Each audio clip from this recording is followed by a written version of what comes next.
Hi అండి. నమస్తే. Welcome back to our channel. ఈరోజు వీడియో ఏమిటంటే, మనం శుక్రవారం రోజు లక్ష్మీదేవిని మన ఇంట్లోకి ఆహ్వానం పలకడానికి గడపను ఏ విధంగా పూజించుకోవాలి అనేది ఈ వీడియోలో తెలుసుకుందాం. వీడియో ఎక్కడ స్కిప్ చేయకుండా చివరి వరకు చూడండి. గడప ఎప్పుడు పచ్చగా కలకలలాడుతూ ఉండాలి అండి. శుక్రవారం రోజు గడపకు కొంచెం ప్రత్యేకంగా పూజ అనేది చేసుకుంటే లక్ష్మీదేవి మన ఇంట్లోకి వస్తుంది.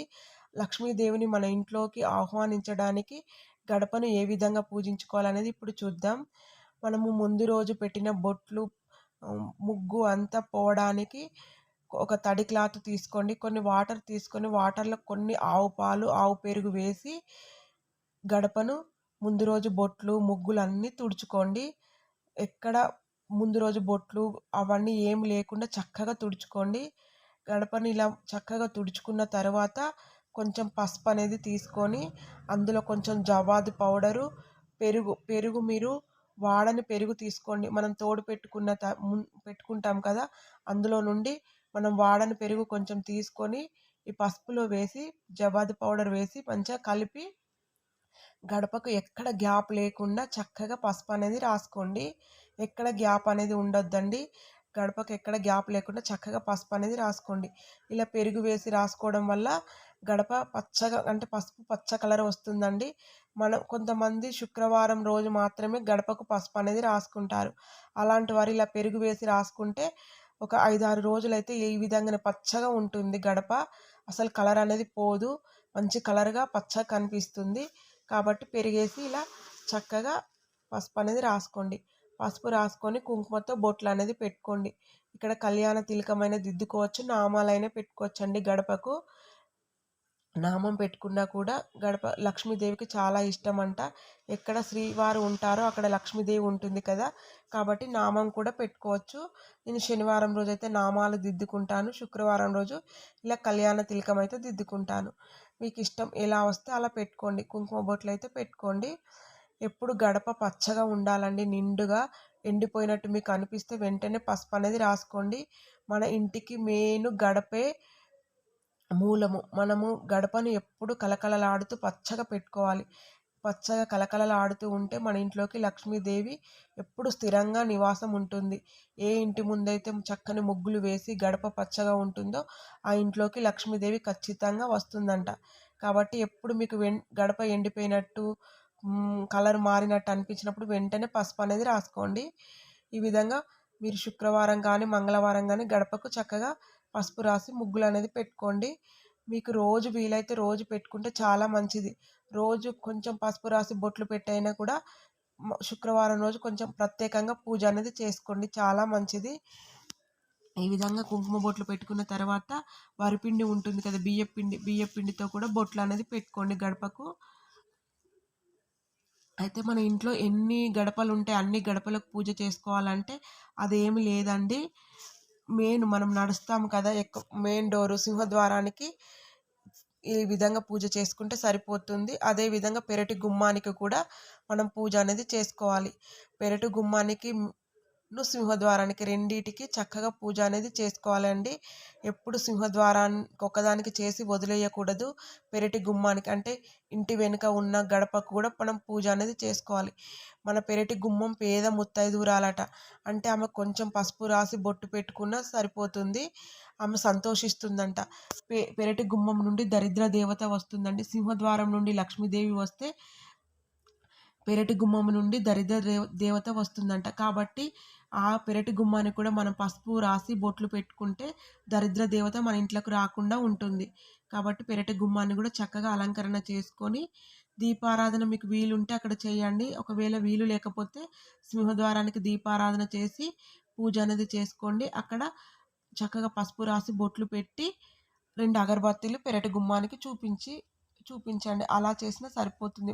అప్పుడు పసుపు రాసి ఉంటే దరిద్ర దేవత మన ఇంట్లోకి రాదండి. కానీ పెరటి గుమ్మాన్ని ఎప్పుడు వదిలేయకూడదు. పసుపు అయితే రాసి బొట్లు అనేది పెట్టుకోండి.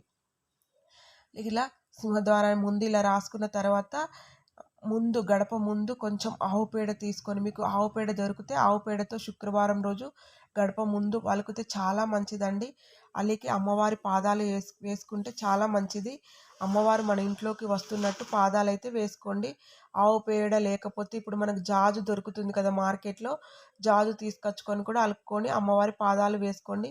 అదేమీ లేదంటే ఇలా పసుపుతో అలుక్కొనైనా అమ్మవారి పాదాలు, అమ్మవారు మన ఇంట్లోకి వస్తున్నట్టు పాదాలనేది వేసుకోండి. మీకు పాదాలు వేయడం వస్తే వేసుకోండి. లేదంటే ఇప్పుడు మనకు బయట మార్కెట్‌లో కూడా అమ్మవారి పాదాల అచ్చులు దొరుకుతున్నాయి కదా! అవి కూడా తీసుకొచ్చుకొని పెట్టుకోవచ్చు. ఇక్కడైతే నేను వరి పిండితో నాకొచ్చినట్టు అమ్మవారి పాదాలైతే వేసుకుంటున్నాను. అమ్మవారిని మనం శుక్రవారం రోజు మన ఇంట్లోకి పిలుచుకొని, మన ఇంట్లో పీట వేసి కూర్చోబెట్టినట్టు భావన చేస్తూ అమ్మవారికి పాద పూజ అయితే చేసుకోవాలి. ముందు మనము సింహద్వార పూజ చేసుకున్న తర్వాతనే మన ఇంట్లో దీపారాధన అనేది శుక్రవారం రోజు చేసుకోవాలండి. ఎందుకంటే ముందు గడపకే పూజ చేసుకోవాలి. అంటే అమ్మను మన ఇంట్లోకి పిలుచుకొని, అమ్మవారిని మన ఇంట్లో కూర్చోబెట్టుకున్నట్టు అమ్మవారిని ఆహ్వా ఆహ్వానం పలికి తర్వాత ఇంట్లో పూజ అనేది చేసుకోవాలి.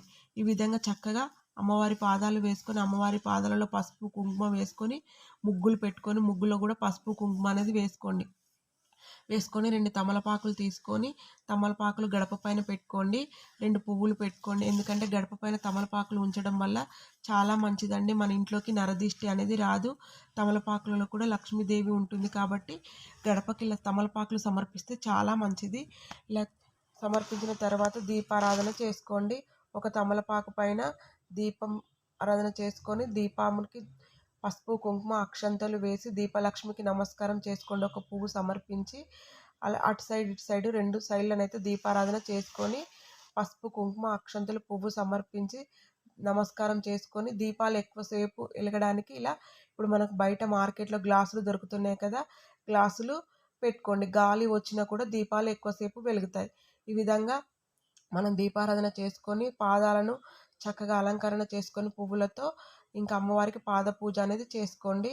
మనము ముగ్గులో పసుపు కుంకుమ సమర్పిస్తే తప్పేం లేదండి. భూదేవి తల్లి కూడా ప్రతిరోజు మనం పసుపు కుంకుమ సమర్పించిన వాళ్ళం అవుతాము.